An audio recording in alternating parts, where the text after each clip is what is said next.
Affaire des 49 militaires ivoiriens. Da Tamsi suspend ses opérations en Côte d'Ivoire jusqu'à nouvel ordre.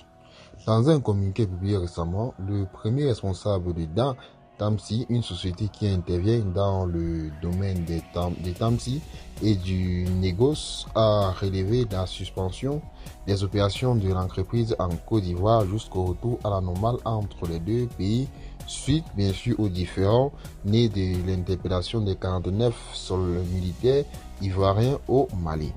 Donc les amis, pour le patron de la société Da Tamsi, Youssouf Konaté, au vu des événements récents et des relations tendues entre le Mali et la Côte d'Ivoire, il est important que notre pays et surtout les clients et partenaires de son entreprise, de son entreprise bien sûr, de songer à opter pour d'autres axes commerciaux bien sûr, autant pour moi, plus avantageux pour l'acheminement bien sûr des marchandises.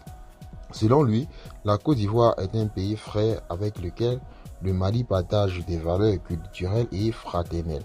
Et fraternelles bien sûr très fortes et que bien sûr ce lien ancestral est précieux et doit être préservé quelle que soit la tension politique. Nous osons croire bien sûr que les autorités ivoiriennes prendront les mesures nécessaires pour rétablir cette relation si importante pour la stabilité de l'économie de la sous-région, a-t-il précisé.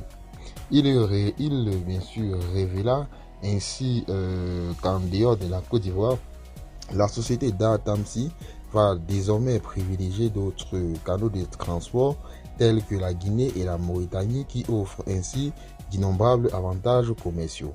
En effet, nous assistons bien sûr depuis quelques semaines à l'application des mesures barrières administratives et logistiques éprouvantes bien sûr imposées par les autorités ivoiriennes à l'encontre de nos transporteurs, rendant bien sûr ainsi le délai de livraison trop long. Ces actions bien sûr sans fondement logique ne feront que fragiliser davantage l'économie du Mali si nous bien sûr opérateurs économiques ne prenons pas immédiatement les dispositions nécessaires afin de déchanter bien sûr de décanter la situation. Une de ces situations serait d'étudier sérieusement les possibilités de renforcer les capacités infrastructurelles des voies de transport entre le Mali et la Guinée, entre le Mali et la Mauritanie, a-t-il ajouté. Donc les amis, ceci étant, tel a été tout pour ce qui était de cette petite note informative. Abonnez-vous massivement à la chaîne si ce que je fais vous intéresse. Activez la cloche de notification et retournez bien sûr tout à l'heure pour une nouvelle vidéo. Bye bye.